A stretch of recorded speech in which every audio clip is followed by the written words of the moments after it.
इस कहानी की शुरुआत न्यूयॉर्क से होती है, जहां रॉबिन मनरो नाम की एक लड़की को दिखाया जाता है जो एक बड़ी फैशन मैगजीन में एडिटर है।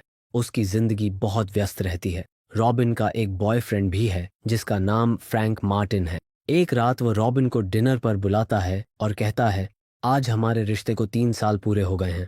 मैं चाहता हूँ कि हम साथ में माकाटिया आइलैंड चलें, जो साउथ पैसिफिक ओशन में स्थित है। वहाँ हम कुछ दिन आराम से साथ बिताएंगे। ये सुनकर रॉबिन बहुत खुश हो जाती है। इसके बाद दोनों उस आइलैंड पर जाने के लिए एक छोटे प्राइवेट विमान को हायर करते हैं, जिसके पायलट का नाम क्विन हैरिस होता है। क्विन की गर्लफ्रेंड एंजेलिका भी उनसे आकर मिलती है। कुछ ही देर में वे माकाटेया आइलैंड पहुंच जाते हैं, जहां पहले से ही बहुत सारे लोग छुट्टियां मना रहे होते हैं। वहां पहुंचकर रॉबिन भी काफी खुश हो जाती है।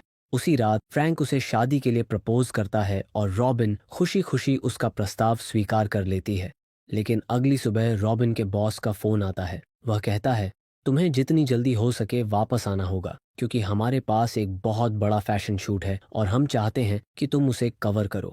अगर तुम यह काम सफलतापूर्वक कर लेती हो तो तुम्हें प्रमोशन भी मिलेगा। रॉबिन इस मौके की अहमियत अच्छी तरह समझती है, इसलिए वह पायलट क्विन हैरिस के पास जाती है और उससे कहती है कि वह उसे पास के दूसरे आइलैंड तक छोड़ दे, जहां से वह अपनी फ्लाइट पकड़ सके। शुरुआत में क्विन साफ मना कर देता है, लेकिन जब रॉबिन उसे अतिरिक्त पैसे देने की बात करती है तो वह मान जाता है। जब फ्रैंक को इस बारे में पता चलता है तो वह नाराज हो जाता है, लेकिन रॉबिन उसे समझाती है कि वह अपना काम जल्दी खत्म करके वापस लौट आएगी और फिर दोनों साथ में छुट्टियां एंजॉय करेंगे।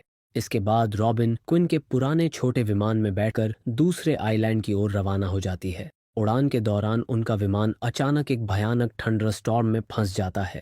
क्विन रेडियो के जरिए मदद मांगने की कोशिश करता है, लेकिन तभी विमान के पंख पर बिजली गिर जाती है, जिससे रेडियो का संपर्क पूरी तरह टूट जाता है। यह देखकर रॉबिन घबरा जाती है। उसे एंजाइटी की समस्या होती है, इसलिए वह अपनी दवा खा लेती है, लेकिन घबराहट में ज्यादा गोलियां निगल लेती है, जिससे उसकी हालत बिगड़ने लगती है और वह लगभग बेहोश हो जाती है। उधर क्विन देखता है कि विमान का ईंधन भी तेजी से खत्म हो रहा है। वह वापस लौटना चाहता है, लेकिन अब उसके पास इतना फ्यूल नहीं बचा होता कि वह मकाटे या आइलैंड तक पहुंच सके। इसलिए वह फैसला करता है कि पास के एक सुनसान आइलैंड पर इमरजेंसी लैंडिंग की जाए। कुछ देर बाद वह उस आइलैंड तक पहुंच जाता है, लेकिन लैंडिंग के दौरान विमान रनवे की जगह चट्टानों से टकरा जाता है, जिससे विमान बुरी तरह झटका खाकर रुक जाता है। अगली सुबह जब तूफान पूरी तरह शांत हो जाता है तो क्विन हैरिस अपने विमान के पास बैठा होता है। वहीं हमें रॉबिन मुनरो दिखाई जाती है, जिस पर अभी भी दवाइयों का असर होता है, लेकिन कुछ ही देर में उसे होश आ जाता है। होश में आते ही वह क्विन से पूछती है, क्या प्लेन ठीक हो सकता है? क्विन जवाब देता है, नहीं, लैंडिंग के दौरान इसका लैंडिंग गियर बुरी तरह टूट गया है। मैं इसे यहाँ रिपेयर नहीं कर सकता। अब हमें किसी की मदद का इंतजार करना होगा। ये सुनकर रॉबिन बहुत गुस्सा हो जाती है। वह कहती है, मैंने तुम्हें इस सफर के लिए पैसे दिए थे, मेरे पैसे वापस करो। उसकी यह बात सुनकर क्विन भी भड़क जाता है। उसे गुस्सा आता है कि उनकी जान खतरे में है और रॉबिन को अभी भी पैसों की पड़ी है। गुस्से में वह पैसे निकालकर उसके हाथ में थमा देता है और कहता है कि इस समय इन पैसों की कोई कीमत नहीं है। अब दोनों अपनी जान बचाने के लिए काम में लग जाते हैं। वे रहने के लिए एक अस्थायी शेल्टर बनाते हैं और समुद्र किनारे पत्थरों से एक बड़ा एसओएस का निशान तैयार करते हैं, ताकि अगर कोई विमान या जहाज वहां से गुजरे तो उन्हें देखकर बचाने आ सके। इसी दौरान जब दोनों विमान में जरूरी सामान तलाश रहे होते हैं तो रॉबिन को अंदर एक लाइफ राफ्ट मिलती है, लेकिन क्विन उसे समझाता है कि अगर वह सोच रही है कि इस छोटी सी राफ्ट से इतने विशाल समुद्र को पार किया जा सकता है तो यह बिल्कुल नामुमकिन है। दूसरी तरफ माकाटेया आइलैंड पर फ्रैंक के पास रॉबिन के बॉस का फोन आता है। वह पूछती है कि रॉबिन अभी तक उस जगह क्यों नहीं पहुंची जहां उसे काम के लिए जाना था। यह सुनकर फ्रैंक चौंक जाता है। वहीं क्विन की गर्लफ्रेंड एंजेलिका भी उसकी सुरक्षा को लेकर बेहद चिंतित होती है। इसके बाद फ्रैंक और एंजेलिका आइलैंड के मैनेजर के पास जाते हैं और उनसे तुरंत रेस्क्यू टीम भेजने की गुजारिश करते हैं। इधर रॉबिन और क्विन आइलैंड के घने जंगल में पीने का पानी खोज रहे होते हैं। काफी तलाश के बाद उन्हें एक साफ पानी का स्रोत मिल जाता है। पानी देखकर दोनों राहत की सांस लेते हैं, क्योंकि अब कम से कम प्यास की चिंता खत्म हो जाती है। लेकिन अब सबसे बड़ी समस्या खाने की होती है। तभी क्विन अपनी समझदारी और अनुभव से एक जंगली पक्षी पकड़ लेता है। उसे पकाकर दोनों अपनी भूख मिटाते हैं। शुरुआत में दोनों हर बात पर झगड़ते रहते थे, लेकिन अब धीरे धीरे रॉबिन को एहसास होने लगता है कि क्विन दिल से एक अच्छा और जिम्मेदार इंसान है। दूसरी तरफ हमें फ्रैंक मार्टिन और एंजेलिका दिखाई देते हैं। आखिरकार उन्हें एक रेस्क्यू विमान मिल जाता है। इसके बाद वे क्विन हैरिस और रॉबिन मनरो को खोजने के लिए निकल पड़ते हैं और कुछ ही देर में उस सुनसान आइलैंड के ऊपर पहुंच जाते हैं जहां दोनों फंसे हुए होते हैं। लेकिन बदकिस्मती से वे दोनों समय रहते कोई बड़ा एसओएस का निशान नहीं बना पाए होते। दूसरी ओर क्विन ने पिछली रात काफी शराब पी ली थी, इसलिए वह गहरी नींद में सो रहा होता है। तभी रॉबिन को ऊपर से गुजरते रेस्क्यू विमान की आवाज सुनाई देती है। वह तुरंत क्विन को जगाने की कोशिश करती है, लेकिन वह नहीं उठा। मजबूर होकर रॉबिन विमान में रखी फ्लेयर गन उठाती है और आसमान की तरफ दाग देती है, लेकिन घबराहट में उसका निशाना चूक जाता है। फ्लेयर पास के एक पेड़ में जाकर लगती है और रेस्क्यू विमान बिना उन्हें देखे वहां से निकल जाता है। फ्लेयर की आवाज सुनकर क्विन की नींद खुल जाती है। जब उसे पता चलता है कि उनकी आखिरी उम्मीद भी हाथ से निकल गई, तो वह गुस्से में रॉबिन पर चिल्लाने लगता है। दोनों के बीच एक बार फिर बहस शुरू हो जाती है और उनके रिश्ते में फिर से तनाव आ जाता है। हालांकि रॉबिन के पास उसका मोबाइल फोन होता है, लेकिन उस सुनसान आइलैंड पर बिल्कुल भी नेटवर्क नहीं होता। इसलिए दोनों फैसला करते हैं कि उन्हें किसी ऊंची जगह पर जाकर सिग्नल तलाशना चाहिए। उनके सामने एक ऊंचा पहाड़ होता है, इसलिए वे उसी पर चढ़ने का निर्णय लेते हैं। पहाड़ पर चढ़ते समय अचानक एक जगह की मिट्टी धंस जाती है और रॉबिन नीचे फिसलने लगती है, लेकिन क्विन समय रहते उसका हाथ पकड़कर उसे बचा लेता है। इसके बाद दोनों फिर से चढ़ाई शुरू करते हैं।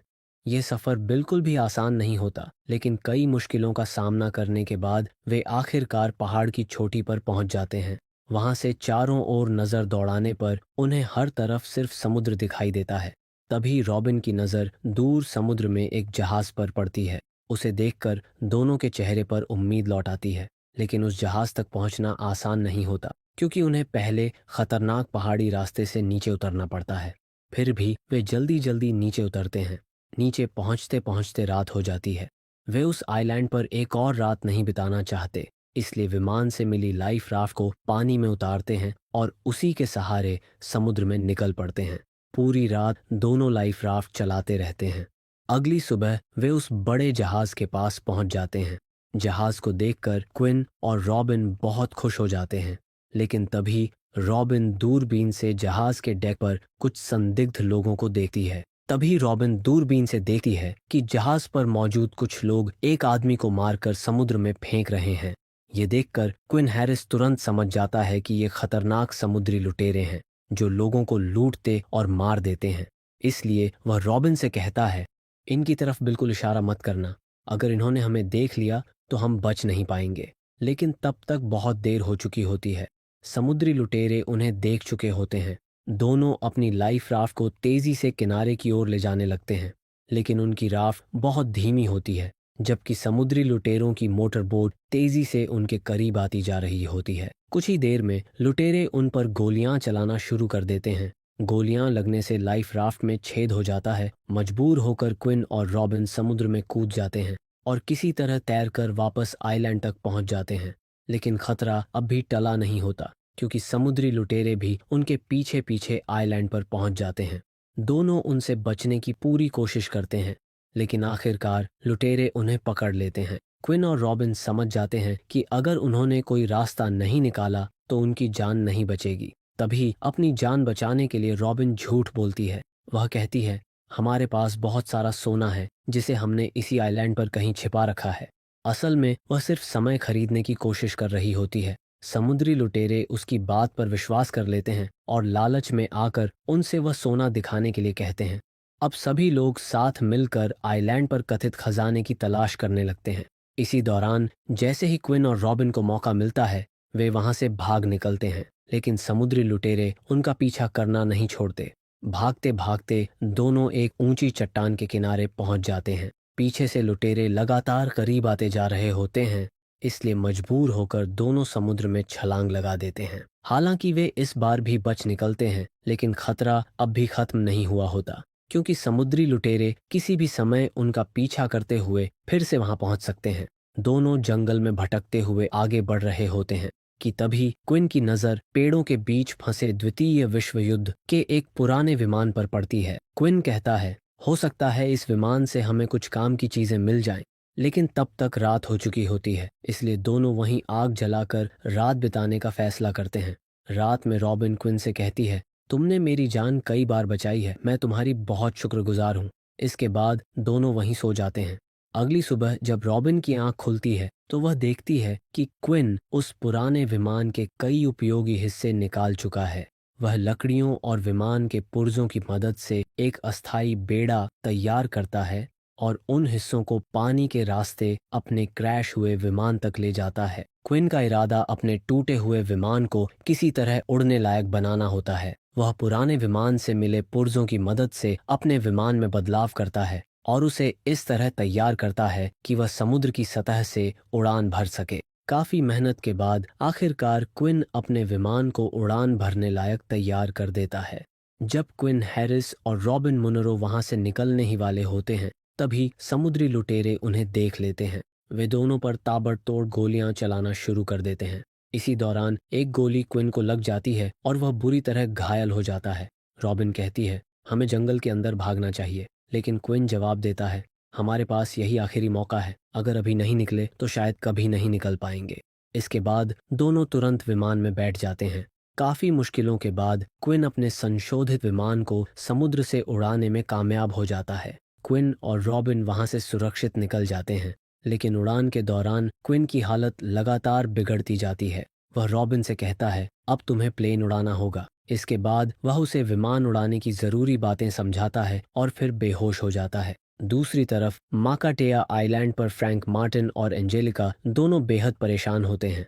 काफी समय बीत जाने के कारण सभी लोग मान चुके होते हैं कि क्विन और रॉबिन अब जिंदा नहीं हैं, इसलिए उनकी याद में एक शोक सभा आयोजित की जाती है। तभी अचानक आसमान में एक छोटा विमान दिखाई देता है। सभी लोग हैरानी से देखते हैं कि वह क्विन का ही विमान है, जिसे इस समय रॉबिन उड़ा रही होती है। रॉबिन किसी तरह विमान को समुद्र में उतार देती है। लैंडिंग बेहद कठिन होती है, लेकिन आखिरकार दोनों की जान बच जाती है। इसके बाद घायल क्विन को तुरंत अस्पताल ले जाया जाता है। कुछ समय बाद रॉबिन उससे मिलने पहुंचती है। क्विन को अब एहसास हो चुका होता है कि रॉबिन उससे प्यार करने लगी है। इसी खूबसूरत पल के साथ इस फिल्म का अंत हो जाता है।